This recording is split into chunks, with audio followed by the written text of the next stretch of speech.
Yo, what is good, everybody? It is your boy Golden Falls, Golden What Ifs, whatever you want to call me, and I am back. This is part 2 of What If Deku had Ultra Instinct, and I wanted to bring this up really quick. Obviously, we're gonna go through our normal things, but it seems like some people were actually kind of insinuating or kind of saying that they would be down to see more quicker paced or more or less story driven what ifs, and that's something that I've also kind of been tempted at going back to as well. Haven't 100% decided on what I'm going to do just yet. Maybe it's gonna be a mix of both story and or kind of like explanatory, I guess, elements, but we'll have to see what I end up doing. I just wanted to bring it up briefly before I got into the what if. But with that said, make sure to check the links in the description for the Discord, the Spotify, and all that good stuff. And with that said, I don't want to waste much more of your time, so let's get right into the what if. Let's get it.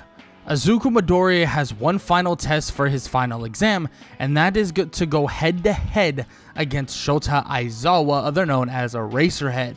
And this whole test is kind of driven from the idea that Izuku won't actually be able to utilize his quirk, or at least that's the thought, that he won't be able to utilize his quirk. Now, obviously, he wouldn't be able to utilize One For All. That's a given. Izuku's ability to use One For All isn't fully embedded within his body, and it still is being utilized throughout it, kind of like a power-up. So, it's not necessarily going to be able to be used without, having the quirk necessarily active. So, of course, that will affect him when taking on Aizawa. But when he takes him on, the question is, will his Ultra Instinct or his instinctual quirk shut him down? Will it make it so he's unable to actually utilize it? And that is, well, for one, the question that is going to be asked, and the question that is going to be shown pretty quickly. And, well, let's just say Izuku goes to face off with Aizawa and to go face with him in general, one-on-one, and this is something a lot of the students are keen on watching. And this all starts initially with Izuku working his way through kind of the city or the fake area. And as he works his way through, he's looking for his own openings, looking to actually catch Aizawa off guard. But Aizawa is pretty damn good at paying attention to his surroundings, so Aizawa would get the jump on Izuku. And as he gets the jump on Izuku, Izuku would realize quickly of where he's coming from, and before you know it, he moves out of the way and lands a kick straight to Aizawa's stomach, and he realizes quickly that yes, One For All is no longer able to be used because of Aizawa's quirk, but it seems as if his Ultra Instinct quirk, or his ability to actually utilize Ultra Instinct, is actually still able to be used. Now, there's a lot of question marks for Izuku, but having this ability is something that he is very happy that he has, because when he starts fighting Aizawa, his body instinctually starts moving away from the eyesight of Aizawa, and Aizawa quickly realizes that actually taking on Izuku in the way he is going to be very, very difficult. And that right there is the truth behind this fight. Izuku stays out of the glance of Aizawa as much as possible, leading to, eventually One For All activating again, and leading to Izuku landing one critical blow that would send Aizawa spiraling toward a building, and leading to Izuku being able to actually knock out / capture Aizawa with capture tape. And everyone is watching in awe at the fact that Izuku's ability to move without or move his body parts without thinking is, well, able to be used even when his quirk is cancelled. And they all begin to think, and even Aizawa begins to think, that his ability to move without thinking isn't actually a quirk. It's actually a part of him, something deep within inside him, maybe a more advanced version of a quirk that people would know, because they all know that eventually quirks will start kind of getting stronger and stronger to the point where people won't be able to utilize them. Maybe this is Izuku's quirk or Izuku's power kind of taking that next step, getting stronger, getting better, and nobody understands exactly how it's getting so much better and so much stronger. But with all that said, Izuku's power, Izuku's quirk, and his ability to use Ultra Instinct allows him to carry himself through this fight. It allows him to kind of take that next step with proving that he is that strong, that he is that powerful. And Aizawa obviously is defeated, and this then takes them to the eventual training sessions, or the training at the forest training camp. And the forest training camp is a perfect time for Izuku to learn as much as possible. A perfect time for Izuku to kind of figure out some things, learn more from different styles of fighting, and that would include people like Tiger and stuff like that. And yes, he does have his moments with other people there, helping out with Koda and yada yada yada.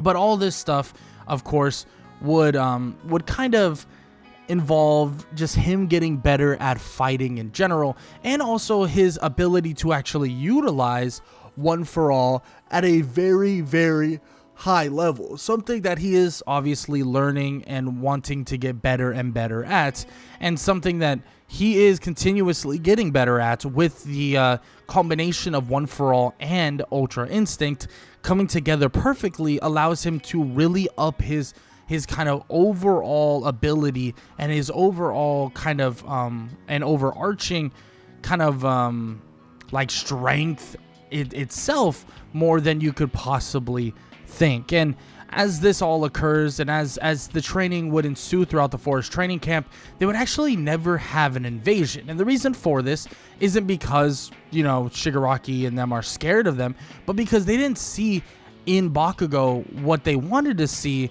in terms of with the possibility of him becoming a villain. So they don't send anyone there, and they don't actually have their attack start at the forest training camp. They have their attack start, well, in kind of a normal-esque place, you could say. The whole attack is kind of more involving with obviously All Might, and the attack itself is more involving of the students as well, because once all the students and all the teachers get back from the kind of the fight, or kind of get back from the training, or the forest training camp, excuse me, they would be in school and ready to go.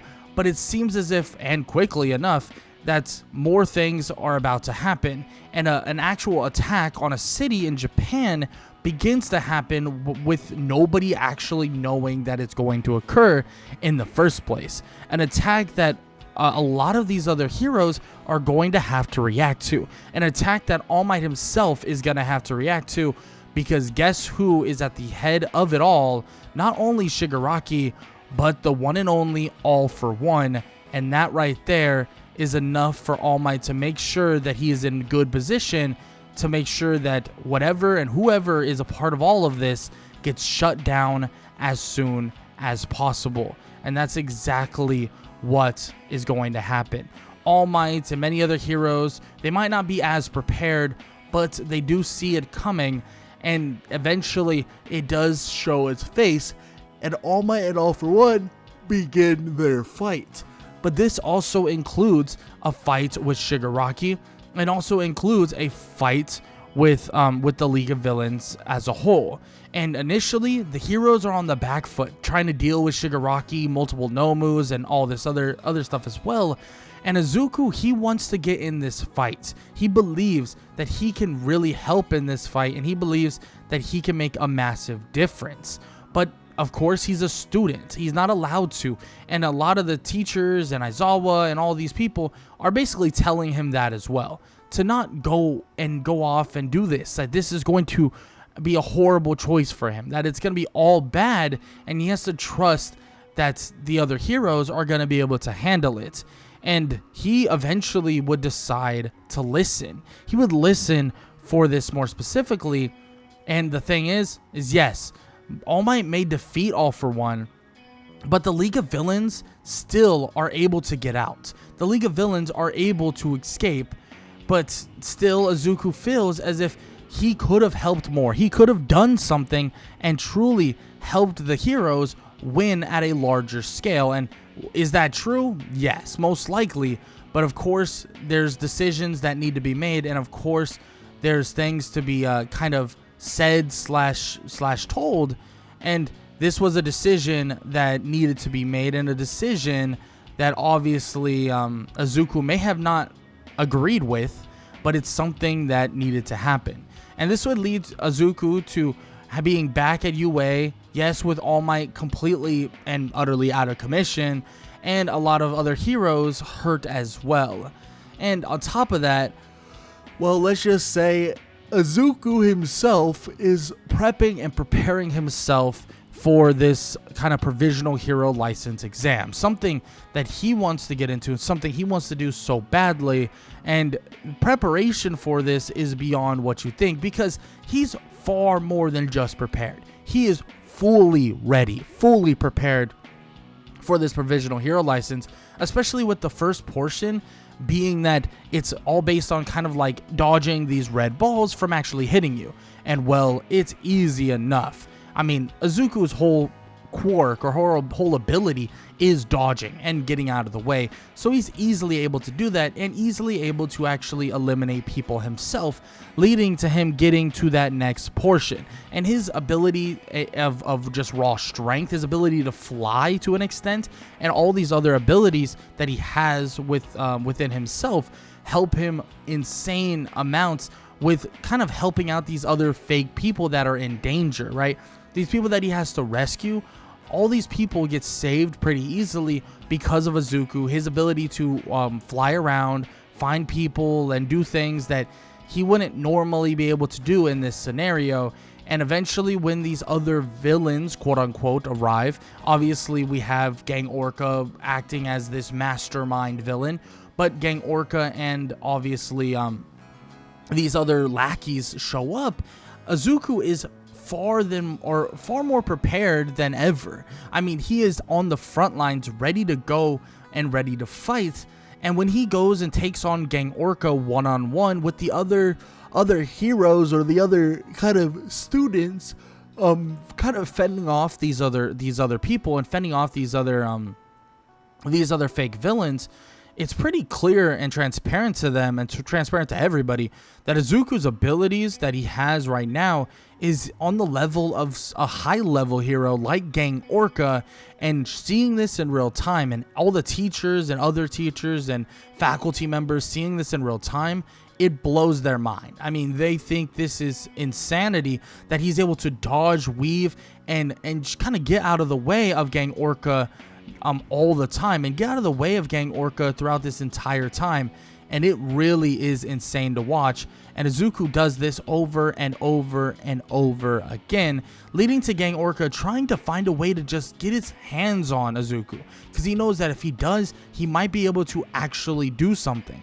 But even when he gets close enough to actually grab him, it feels as if Izuku just uses this chance to easily evade him and even just gets out of the way and finds a way to get an upper hand again and again, leading to eventually the defeat of Gang Orca, at least in the sense of the time running out, and Izuku getting his provisional hero license without any trouble at all. And yes, he does have some conversations with All Might about what he believes is the best course of action, what he should be doing, and this and that, and yada yada yada.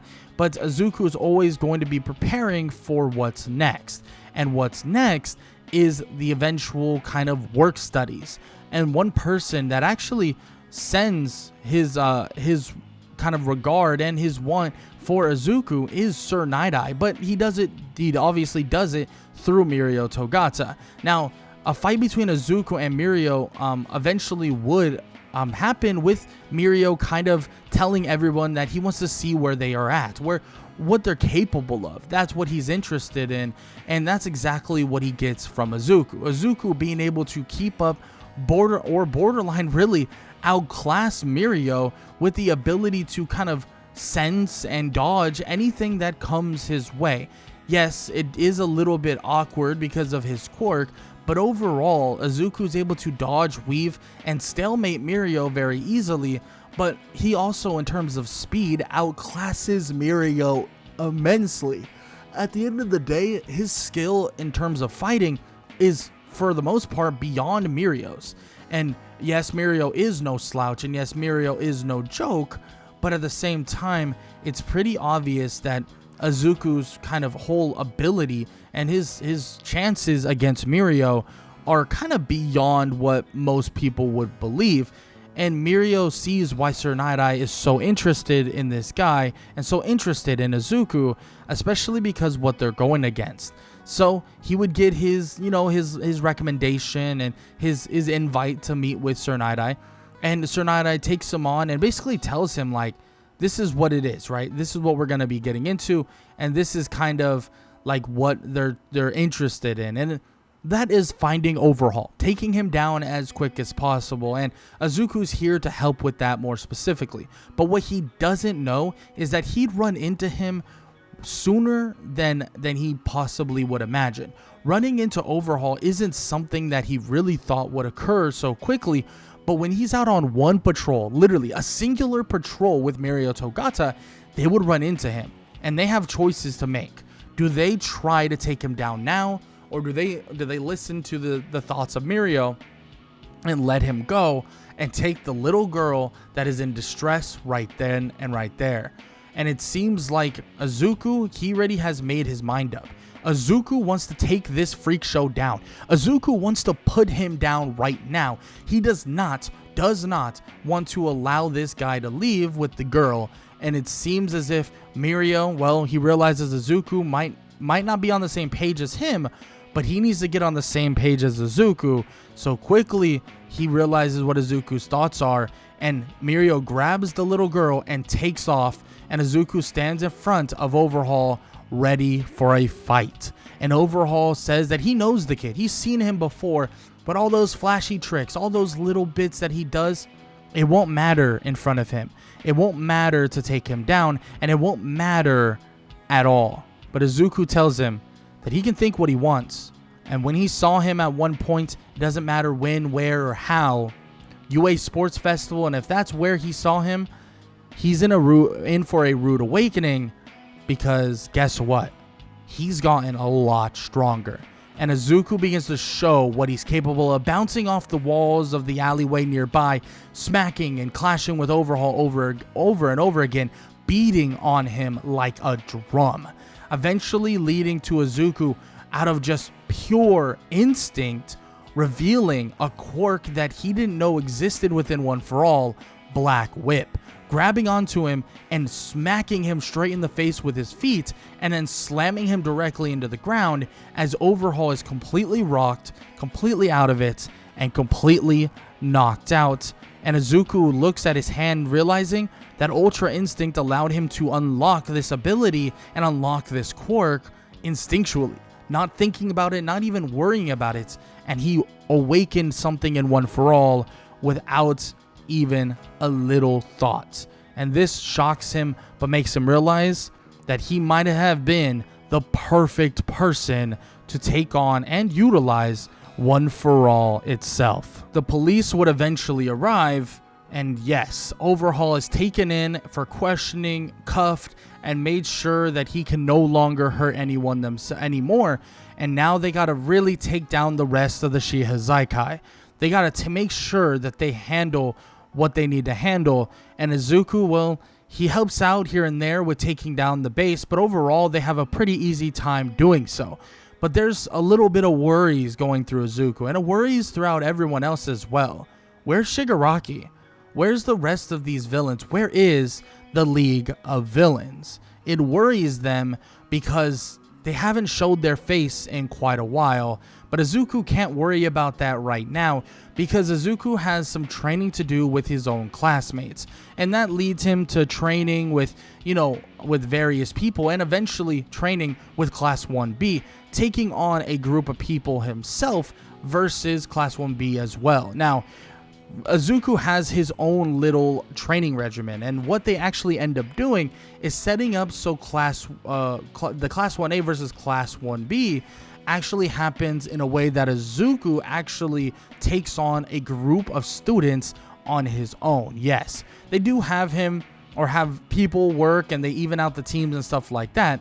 But Izuku takes on an entire team of a giant group of people, or a 5-man group of people that would include Reiko, Yui, the Phantom Thief known as Monoma, or Shoda as well, and also Shinso too, Hitoshi Shinso.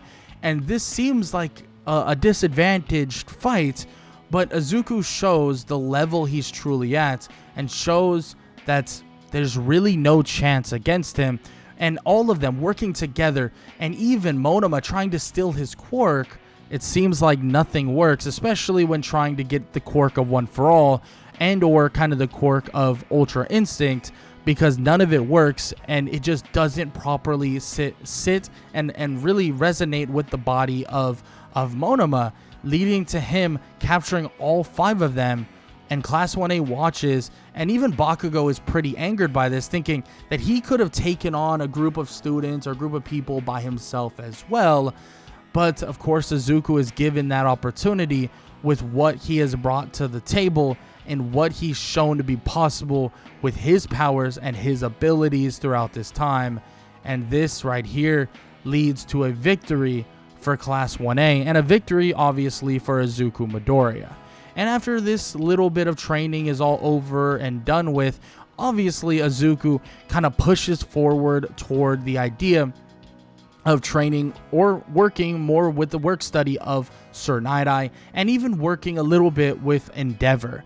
But all of this ensuing and all of this happening would also happen to kind of bring up the idea of this training for the eventual war. Yes, a war against the League of Villains, and a war that they need to prep for massively.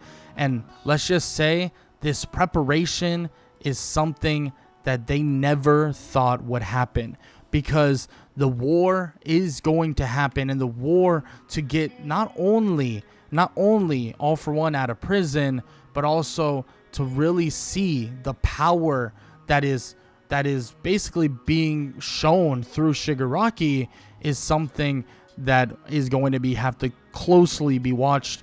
But of course, Izuku himself, he's ready for whatever's to come. And as the war would begin and preparations would ensue, a fight between him and Shigaraki would be a spectacle. And yes, Shigaraki may have this insane regeneration, this insane ability, but Izuku, throughout this time, throughout this training, did not let it go to waste, because he unlocked borderline every single quirk within One For All, and with utilizing Ultra Instinct, he was able to really open up a new plethora of ways to utilize them, and his body moves on its own. Every aspect and every quirk, from Black Whip to Fajin, any quirk you can think of, he is utilizing it at a high level and utilizing One For All at a borderline 90%, putting him at a level that Shigaraki would not expect, and something that they could not have planned for in the first place. And they try to converge every single person there, every paranormal liberation, everybody, every single kind of member on the League of Villains. Now they try to send them the way of Izuku, and eventually, well, they would converge. But Izuku Midoriya would make quick work of so many of them. And yes, he would be breathing hard, tired, and exhausted. But Izuku Midoriya's powers will never fleet and are not fleeting. And with the help of the other heroes, they're able to shut down the force of Gigantomachia with a couple casualties and a couple deaths. But they're also able to shut down even Shigaraki himself, as Izuku is given the option that he needs to take out Shigaraki for good, something he doesn't want to do and something that he's questioning himself to do. But before you know it, Izuku Midoriya's hand would glow bright and would glow with power that he's never felt before, and something in his body, every limb, every part of him, screams that he has to defeat him and he has to take him out. The words of the other users of One For All scream at him in agony, telling him that this needs to be done. And Izuku Midoriya, well, he decides he doesn't want to, but his body does something different. And this leads to him sending a ki blast, something he's never really utilized, and he doesn't know what it is necessarily, to obliterate the body of Shigaraki, getting rid of any chance the League of Villains and the villains themselves have for a future that they sought after for so long. And Izuku stands there in his own wake, thinking to himself that yes, he won. Yes, he was successful. But what does this mean? He ended the life of another villain, and there really supposedly was no other way. But he hates to feel that maybe there really was. Maybe there was another chance, and maybe there was another way. And this leads to Izuku being sad, depressed for months, thinking about all of these things that he could have done differently, thinking about all the things that he should have done differently. But everybody else sees him as a hero. And eventually he comes to terms with what he did, comes to terms with saving the people he saved, and all of the risks that he took, and everything that he had to do to make sure that everyone was safe and secure. And he realizes that he did what had to be done. And maybe in another world, him and Shigaraki are standing hand in hand as heroes and not adversaries. But Izuku's journey is not over. His wants and his desires to be the greatest hero of all time is still afoot. And he continues to push that precedent. And he continues to push himself to that degree through his second and third years at UA, leading to him being at the top of the list and at the top of his entire class.